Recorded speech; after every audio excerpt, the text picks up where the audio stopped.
마태복음 24장 보겠습니다. 자, 24장은 이런 얘기입니다. 자, 24장 1절, 2절 말고 자, 3절 보겠습니다.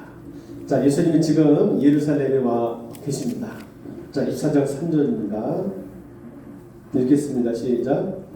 예수께서 감난산에 앉으셨을 때 제자들이 조용히 와서 이르되 우리에게 이르소서 어느 때 이런 일이 있겠사오며. 자, 어느 때 이런 일은 뭐냐면 그 위에 1절 2절 나옵니다. 성전들이 돌 하나도 남지 않고 다 무너진다. 황폐하게 된다. 예루살렘 성전이 그 얘기예요. 자, 그 얘기 언제 있겠사오며 그 뜻입니다. 그 다음에 또 주의 임하심과 세상 끝에는 무슨 징조가 있사오리까. 자, 이렇게 해서 이제 25장까지 갑니다. 여러분, 자, 마태복음 24, 25장은 역사의 끝날에 관한 이야기입니다. 두 글자로 종말에 관한 이야기이고 재림의 징조에 관한 이야기입니다. 자, 종말의 징조가 뭡니까? 라고 묻는 제자들에게 예수님은 이렇게 하라고 얘기했습니다. 자, 24장 12절 보겠습니다. 자, 42절. 자, 여러분 읽을게요. 시작. 그러므로 깨어 있으라. 어느 날에 너희 주가 임할는지 너희가 알지 못함이니라. 자, 종말의 징조가 뭡니까? 그런 제자들에게 예수님 이렇게 얘기했습니다. 뭐하라? 깨어 있으라. 자, 25장 13절.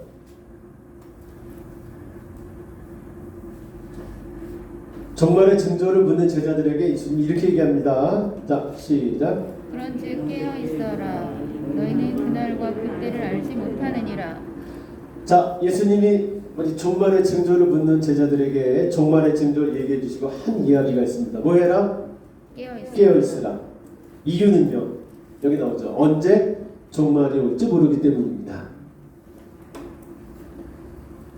역사의 끝은 갑작스럽게 옵니다. 종말이 언제 올지를 예측할 수 있는 사람은 아무도 없습니다. 그래서 뭐 해야 될까요? 깨어 있어야 합니다. 자, 깨어 있는 방법이 뭘까요? 그러면 자, 깨어 있는 방법 뭘까요? 그게 24, 25장에 나와요. 자, 예수님이 자, 비유를 들어서 깨어 있는 법을 얘기를 해주십니다. 자, 깨어 있는 법이에요. 자, 그럼 비유들이 뭐가 있느냐? 자, 볼게요. 자, 우리 24장 32절 다 읽진 않을게요. 자, 24장 32절 무슨 비유일까요? 무화과 나무의 비유가 나옵니다. 자, 그 다음에 25장 1절 무슨 비유요? 열천의 비유가 나옵니다. 그쵸? 그 다음에 25장 14절 아니 14절 24장 45절이 먼저네. 자, 그 다음에요 45절부터 보면 우리 종의 비유가 나옵니다. 자, 여기 먼저 볼게요. 자, 이러므로 너희도 준비하고 있으라. 생각하지 않을 때 인자가 오리라. 역사의 끝이 오리라. 종말이 오리라. 내가 재림하리라. 같은 말이죠. 그러면서 45절 읽겠습니다. 시작. 충성되고 지혜 있는 종이 되어 주인에게 그 집 사람들을 맡아 때를 따라 양식을 나눠줄 자가 누구냐. 계속. 주인이 올 때 그 종이 이렇게 하는 것을 보면 그 종이 복이 있으리로다. 이렇게 하는 거를 보면 복이 있답니다. 그러려니까 뭐 해야 돼? 깨어 있어야 되잖아요. 그러면서 내가 진실로 너희에게 이르노니 주인이 그의 모든 소유를 그에게 맡기리라. 그래서 만일 그 악한 종이 마음에 생각하기를 주인이 더디어 오리라 하여 동료들을 때리며 술 친구들과 더불어 먹고 마시게 되면 생각하지 않은 날 알지 못하는 시각에 그 종의 주인이 이르러 엄히 때리고 외식하는 자가 받는 벌에 처하리니 거기서 슬피 울며 이를 갈리라. 자, 우리 무화과 나무 비유 중에 종의 얘기. 그 다음에 25장 1절부터 12절 무슨 얘기? 열천의 비유. 그렇죠? 그 다음에 14절부터 30절까지 아까 있는 종의 비유랑 비슷한데 무슨 비유? 달란트 비유입니다. 자, 절 보겠습니다. 이제 안 읽을게요. 이거는. 자, 이 비유들이 여러분 다 뭘 나타냈다? 깨어있는 방법에 관해서 이야기하고 있습니다. 자, 종말이 언제 올지 모릅니다. 그러니까 늘 깨어 있어야 합니다. 깨어 있는 방법이 여기 비유들에 나옵니다. 여러분, 이 비유는 보면 두 종류의 사람이 나옵니다. 깨어 있기에 상을 받는 사람들이 있고, 깨어있지 못하기에 때가 됐을 때 책망을 받고 벌을 받는 사람들이 있습니다. 여기 두 사람이 나와요. 이 둘 중 어떤 사람이 될 것이냐? 자, 이거는 어디에 달렸느냐? 자기가 누군지를 얼마나 기억하느냐에 달렸습니다. 자, 뭐에 달렸다고요? 내가 뭘 맡았느냐를 얼마나 기억하느냐에 달렸습니다. 자, 칭찬을 받고 상을 받는 사람들은 자기가 누구인 걸 알까요? 자, 비유를 잘 봤잖아요. 자기가 누구인 걸 알까요? 종인 걸 압니다. 또 그 다음에 신부인 것을 압니다. 이 사람들은 뭐 할 수 있습니까? 깨어 있습니다. 그들은 깨어서 신랑을 기다리는 신부의 삶을 살고 주인의 뜻을 생각하는 종의 삶을 삽니다. 그러려면 여러분 뭘 기억해야 된다고요? 내가 뭐라고? 종이지 나. 맞아. 나 신부지. 그렇게 하면 깨어 있는다고요. 그러나 책망을 받고 벌을 받는 사람들은 자기가 신부이며 종인 것을 잊어버립니다. 그래서 신부 준비를 하지 못합니다. 주인의 뜻을 거스르는 삶을 삽니다. 자기가 마치 주인인 것처럼 삽니다. 자, 예수님은 종말의 징조를 묻는 제자들에게 말씀하십니다. 종말은 반드시 온다. 자, 역사의 끝은 반드시 온다. 나는 반드시 다른 말로 뭐 한다? 다시 온다. 같은 말이에요. 그러나 언제 있을지 모른다. 언제 올지 모른다. 그러니까 뭐 해라? 깨어 있어라. 깨어 있는 방법은요. 너의 주인이신 하나님을 기억해라. 너는 종인 걸 알아라. 너는 내 신부인 걸 잊지 말아라. 이 깨있는 방법입니다. 너는 하나님 나라의 백성이며 나의 신부이며 나의 종인 것을 늘 기억하며 살아라. 예수님이 지금 제자들에게 이렇게 말씀하고 계신 것입니다. 여러분, 기독교 신앙이 뭘까요? 기독교 신앙은 뭘까요? 오늘 이 주제대로 하면 깨어 있음으로써 언제 있을지 모르는 종말을 대비하는 삶입니다. 이 기독교 신앙입니다. 우리의 대적 마귀가 우는 사자같이 두루다니며 삼킬자를 찾고 있습니다. 그러니까 뭐 해야 될까요? 깨어 있어야 합니다. 베드로전서 우리 마태복음이니까 우리 고린도전서 15장 읽어보겠습니다. 고린도전서 15장 좀 들어가면 있죠. 34절.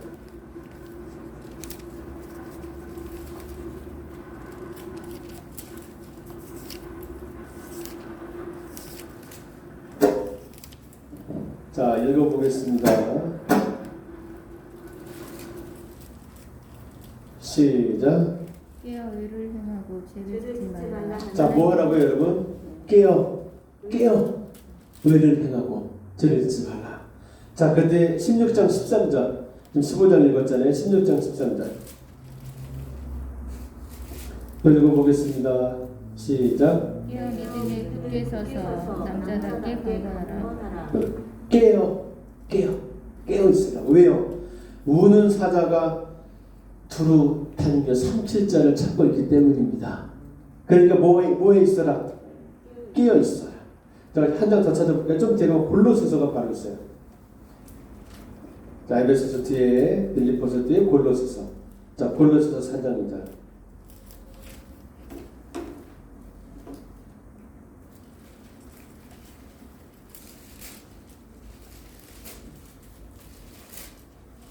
자, 골로새 4장 2절 읽어보겠습니다. 자, 읽어보세요. 시작. 기도를 계속하고 기도에 감사함으로 깨어 있으라. 뭐 해라? 깨어 있으라. 여러분, 절 보겠습니다. 다 찾았습니다. 여러분, 기독 신앙이 뭐 하라는 거라고요? 깨어 있는 것입니다. 기독교 신앙은 깨어 있습니다. 자, 그럼 여러분, 깨어 있음이 뭘까요? 자, 깨어있음이 뭔지 말씀드립니다. 여러분, 지금 우리는 시간 안에 존재합니다. 자, 우리는 지금 시간을 통과하는 중입니다. 우리 시간 여행자입니다. 자, 우리의 주인이신 하나님은 우리에게 시간의 경영을 맡겼습니다. 그런데 자, 여러분, 시간이라는 건 영원할까 영원하지 않아. 이 세상에서의 시간은 영원하지 않습니다. 언제 뭘까요? 언젠가 끝나요. 자, 우리의 이 지구에서의 시간 여행은 언젠가 끝납니다. 그래서 인생의 물음은 뭐냐? 자, 하나님이 맡기신 시간 얼마인지 잘 모르죠. 그 하나님이 주신 시간, 자, 영원하지 않은 이 땅에서 한정된 시간을 어떻게 보낼 것인가예요. 자, 시간이라면 무한정 주어지지 않습니다. 이 세상에서는. 우린 시간 여행자고 시간 통과 중인데 인생의 물음은 뭐냐? 이 한정된 시간, 하나님이 맡기신 시간, 제한된 시간을 어떻게 쓸 것이냐입니다. 인생의 과제는 이 시간을 의미 있게 통과하는 거고 알차게 경영하는 거예요. 그러려면 여러분 뭐 해야 될까요?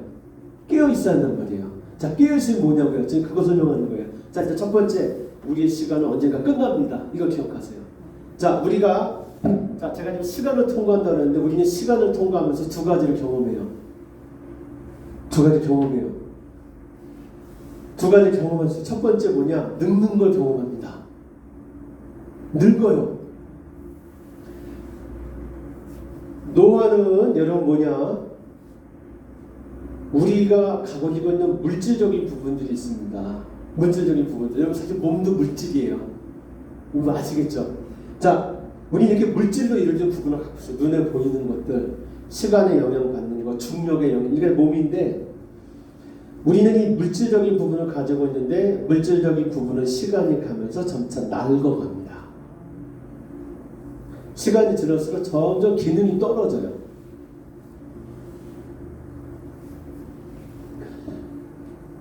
시간이 지나가면 점점 우리는 늙어가고 기능이 떨어져요. 그러면서 여러분 점점 어떤 일이 생기냐? 삶이 지루해집니다.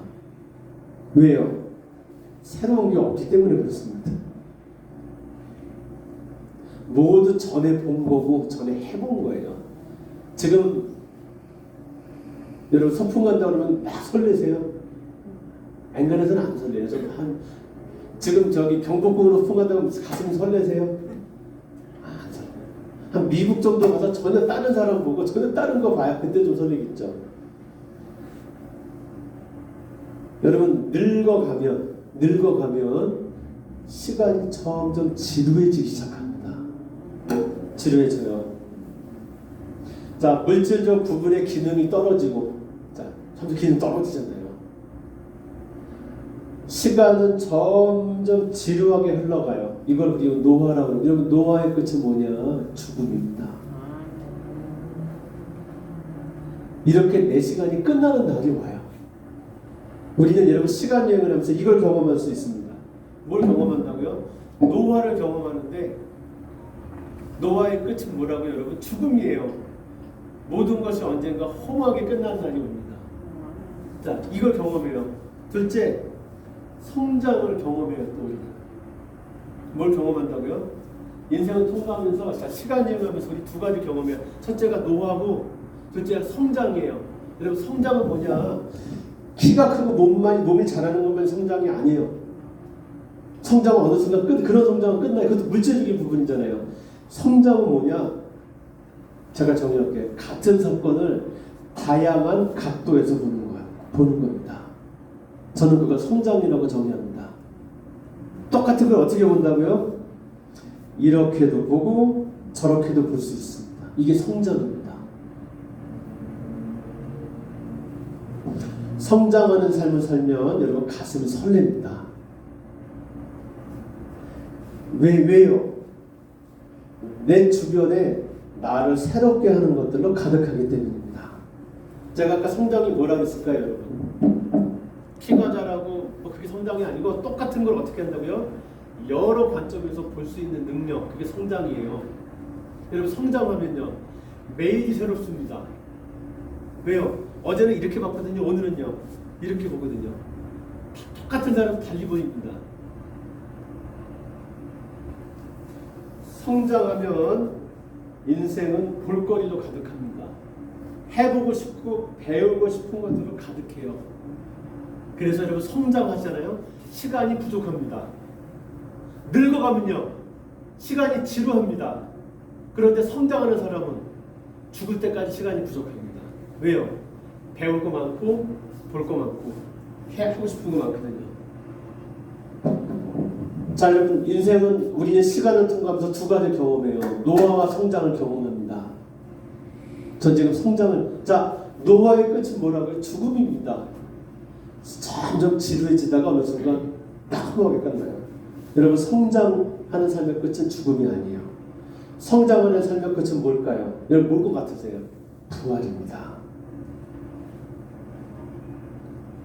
부활은 왜요? 부활은 죽음조차도 하나의 배움으로 만들어지기 때문입니다. 여러분 성장하잖아요. 죽을 때 설렙니다. 자, 뭐 다음에 또 무슨 일이 일어날까? 부활은, 자 노화는 죽음을 삶의 끝으로 만들어요. 그러나 성장은 성장은 죽음을 인생의 절정으로 만들어버립니다. 성장하는 사람은 죽지 않습니다. 여러분, 이 세상에 두 종류의 경험, 두 종류의 사람이 있습니다. 노화를 경험하다가 죽는 사람이 있습니다. 성장을 경험하다가 부활하는 사람이 있습니다. 자, 황당한 교리인 데서 부활하는 게 아니고 매 순간 성장하다가 결국 죽음도 뛰어넘어서 그걸 인생의 최고로 만드는 사람이 있다고요. 그 사람이 뭐 하는 사람이냐고요? 성장하는 사람. 세상에 두 종류의 사람이 있습니다. 두 종류의 경험이 있습니다. 저는 당신에게 묻겠습니다. 당신은 어떤 사람입니까? 늙어가고 있는 사람입니까? 성장하는 사람입니까? 노화와 성장은 분명 다릅니다. 시간을 계속 쓴다는 면에서는 똑같아요. 그러나 내용은 전혀 다릅니다. 여러분, 시간을 많이 보내고 늙는다고 다 성장하는 거 아닙니다. 성장하려면 여러분 뭐 해야 될까요? 그러면 성장하려면 뭐 해야 될까요? 자, 모든 걸 여러분, 자 이렇게도 보고 저렇게도 보려면 뭐 해야 될까요? 깨어 있어야 합니다. 그래서 기독교 신앙은 깨어 있는 것입니다. 기독교 신앙은 뭐라고요? 깨어 있음이에요. 자, 비유적으로 얘기해. 종말이 언제였죠? 그러니까 늘 뭐 열심히 신앙생활을 그렇게 들리는데 더 좀 인문학적으로 본질적으로 얘기할 때 왜 하나님이 깨어 있으라고 그러는데요? 성장하라고요. 성장하려면 깨어 있어야 합니다. 여러분, 깨어 있을 때 무슨 일이 일어날까요? 깨어 있을 때 우리는 경험합니다. 자, 잠들어 있으면 경험하지 못합니다. 깨어 있으면 경험합니다. 다시 말할게요. 모든 걸 배웁니다. 자, 잠들어 있는 사람에게 여러분 모든 것이 불만거리예요. 배울 게 하나도 없어요. 깨어 있는 사람에겐 모든 시간이 배우는 시간입니다. 경험에 경험이 더해져서 지혜가 됩니다. 깨어 있으면 지혜가 생깁니다. 여러분, 직장에서 깨어 있잖아요. 그 사람은 직장에서 말단으로 들어가도 주인처럼 일합니다. 깨어 있는 사람은. 그래서 직장생활 10년 정도 하잖아요. 주인의 마인드를 갖고 있어요. 다만 뭐가 없을 뿐이고 주인의 갖고 있는 위치와 어떤 그런 게 없을 뿐입니다. 그 사람은 나가도 다시 주인 돼요. 그런데 잠들어 있는 사람, 입만 열면 우리 회사는 뭐가 어쩌고 저쩌고 뭐가 어때서 어쩌고 잠들어 있는 사람 직장에서 20년을 일해도 여전히 그는 말단입니다. 여러분, 깨어 있을 때 우리는 경험합니다. 깨어 있으면 뭐 어떤 일이 일어나느냐? 같은 실수를 반복하지 않습니다. 같은 실수를 반복하더라도 그거는 여러분 연습인 거예요. 자, 실수를 여러분 계속해도 깨어있는 사람은요, 실수를 계속하면서 잘해요. 잠들어 있는 사람은요, 실수를 반복하죠. 깨어있으면 여러분 뭐 한다고요? 실수를 반복하지 않습니다. 깨어있으면 삶의 본질을 꿰뚫어 알게 됩니다. 깨어 있으면 이제 머리로 알지 않고 가슴으로 알게 돼요. 진짜 아는 거죠. 가슴으로. 깨어 있으면 세계가 삶의 본질을 꿰 수 있습니다. 깨어 있으면 제가 아까 뭐라 그랬죠? 성장은 이렇게도 보고 저렇게도 보는 거라면서요. 그러면 깨어 있으면 모든 일에서 의미를 찾아냅니다.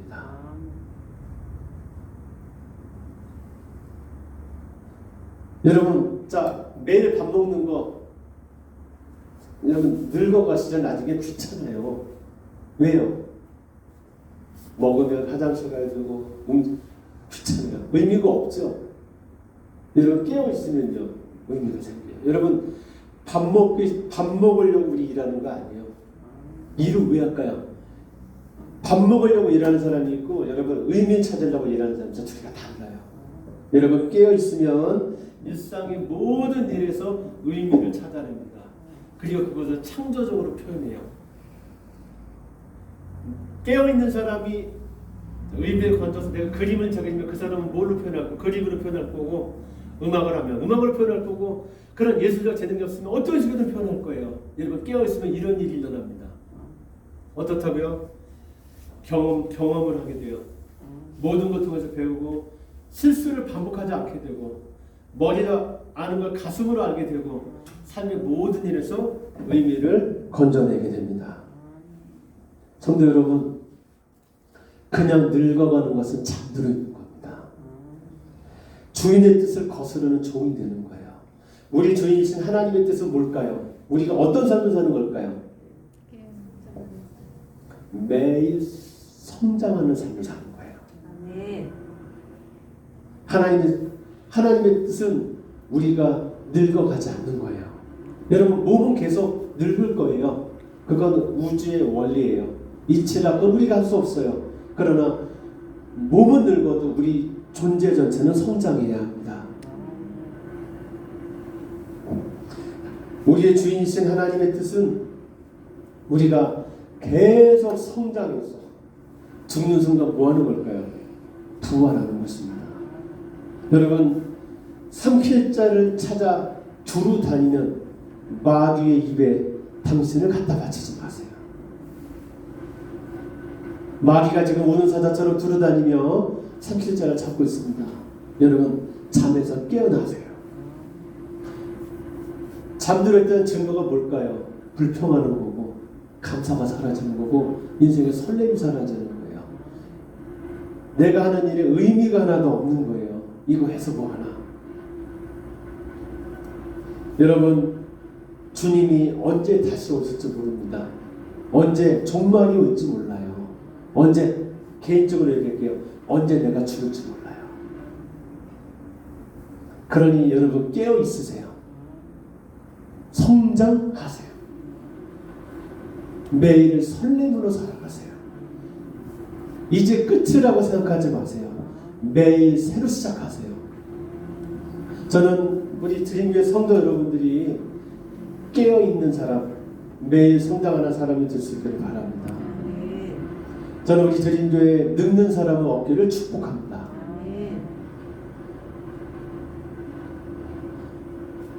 몸은 늙을지라도 매일 성장하세요. 매일 성장하세요.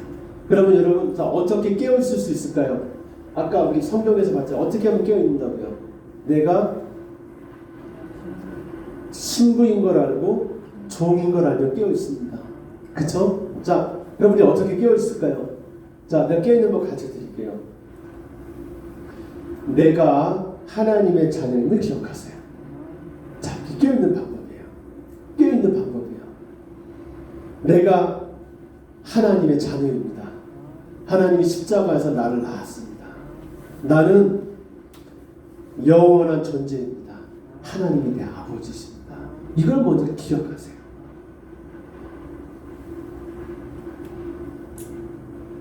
이걸 먼저 두 번째, 자 나는 누구일까요, 여러분? 하나님의 자녀잖아요.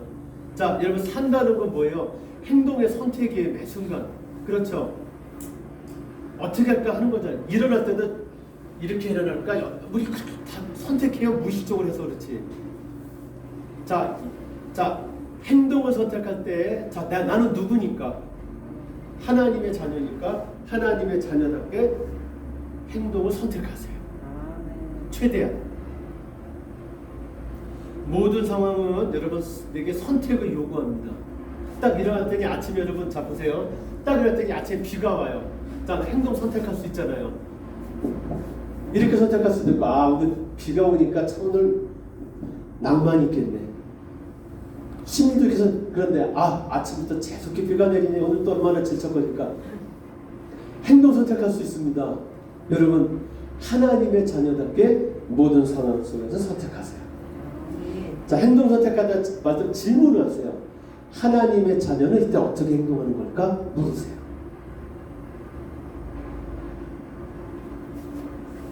하고 싶은 대로 하기보다 내 정체성에 맞게 행동하기를 선택하세요. 세 번째입니다. 고통을 받아들이세요. 여러분 고통을 받아들이세요. 여러분 깨어있다는 건 고통스럽다는 뜻이에요. 죽어있는 사람은 고통스럽지 않습니다. 깨어있는 사람은 고통스러워요. 신경이 마비되면 하나도 고통스럽지 않은데 신경이 살아있으면 아주 작은 일에도 고통스러워요. 여러분 예민한 사람은 스쳐만 지나가도 아파요.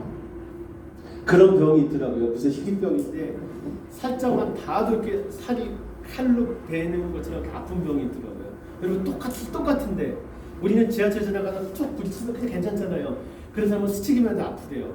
여러분 이런 것처럼 깨어있으면 고통스러워요. 내가 하나님의 자녀지 그걸 기억하고 살잖아요. 반드시 고통스럽습니다. 왜요? 자꾸 내 안에서 이건 해야지 이건 하지 말아야지가 자꾸 들리기 때문에 고통스러워요. 하나님의 자녀들께서. 그러나 여러분 하나님의 자녀답게 살려면 고통을 받아들이세요. 깨어있을 때 오는 고통은 저주가 아닙니다. 깨어있을 때 오는 고통은 성장할 때 지불해야 되는 대가입니다. 그러니 그 고통을 고난을 복으로 하세요. 자, 하나님의 자녀들께서 하면 여러분 좋은 일만 생기지 않아요. 고난이 생겨요. 그걸 살아있는 증거로 받아들이세요. 그걸 즐거움으로 받아들이세요. 이것이 바로 우리가 깨어있는 방법입니다. 깨어있는 방법이 뭐라고요? 내가 하나님의 자녀라는 걸 기억한다. 상황 속에서 하나님의 자녀는 어떻게 하는 걸까를 물으며 행동을 선택한다. 행동 선택하면 반드시 뭘 받아요? 고난을 받아요. 그 고난을 성장의 대가로 기쁘게 받아들인다. 이게 뭐 하는 거라고요? 깨어있는 방법이에요. 여러분 깨어있으세요. 그러면 뭐합니까? 늙지 않습니다. 깨어있는 사람은 죽을 때까지 성장합니다. 오늘 2021년 2월의 마지막 주입니다. 마지막 주가 아니라 마지막 전주입니다. 벌써 2달이 갔습니다. 여러분 지금 우리는 2021년이나 시간의 여행 중입니다. 크게는 인생이라는 시간을 지금 통과하고 있어요. 하나님 우리에게 시간을 맡겼습니다. 자, 아까 주인이 종에게 뭘 맡기고 갔다 다시 돌아오잖아요. 그런 것처럼 하나님 우리에게 시간을 맡겼습니다. 언젠가 때가 되면 여기서의 시간 여행이 끝날 겁니다. 2021년에 시간이 끝날 거예요. 언젠가 내게 시간을 주인 그 주인과 정산을 해야 되는 때가 와요. 이게 놓고 자 내가 나한테 이걸 맡겼는데 어떻게 썼나 볼까? 그럴 때가 와요. 성도 여러분, 여러분이 하실 일이 있습니다. 그때까지 깨어 있어야 합니다. 여러분 깨어 있으세요. 늙지 마세요. 성장하세요. 물리적인 나이는 계속 더해지더라도 여러분의 존재는 날마다 성장해야 합니다. 여러분 성장하세요. 기독교 신앙은 뭐니까요? 깨어있는 것입니다. 세상에 두 종류의 사람이 있습니다. 그냥 늙어가는 사람, 계속 성장하는 사람이 있습니다. 세상에 잠들어 있는 사람이 있고 깨어있는 사람이 있습니다. 저는 여러분들에게 묻겠습니다. 당신은 잠들어 있는 사람입니까? 깨어 있는 사람입니까? 저는 당신들에게 묻겠습니다. 당신은 늙어가는 사람입니까? 성장하는 사람입니까? 저는 여러분들이 성장하는 사람이 될 수 있기를 바랍니다. 늘 깨어 있는 것이 여러분들의 믿음이 될 수 있기를 바랍니다. 성령 하나님과 함께하면서 늘 깨어 있는, 예수님 다시 오실 때까지 깨어 있는 예수님의 신부가 되시기를 바랍니다. 인문학적으로 편하게 얘기할게요. 여러분 죽는 그날까지 단 한순간도 멈춤없이 계속 성장하는 여러분이 될 수 있기를 바랍니다. 기독교 신앙은 깨어 있습니다. 깨어 있으므로 2021년이라는 시간을 통과하는, 인생이라는 시간을 건너가는 여러분들이 되시기를 축복합니다. 아멘. 기도하겠습니다. 하나님, 역사의 끝날이, 종말이, 예수님의 재림이 언제 있을지 모릅니다. 저희들 늘 깨어있기를 기도합니다. 신랑이신 예수님이 올 때까지 깨어있게 하시옵소서. 내가 죽는 그날까지 계속 성장하는 삶을 살게 하시옵소서. 잠들어 있는 저희들을 깨워주셔서 매 순간 성장하는 삶을 살게 하시옵소서. 우리를 구원하신 예수님의 이름으로 기도합니다. 아멘.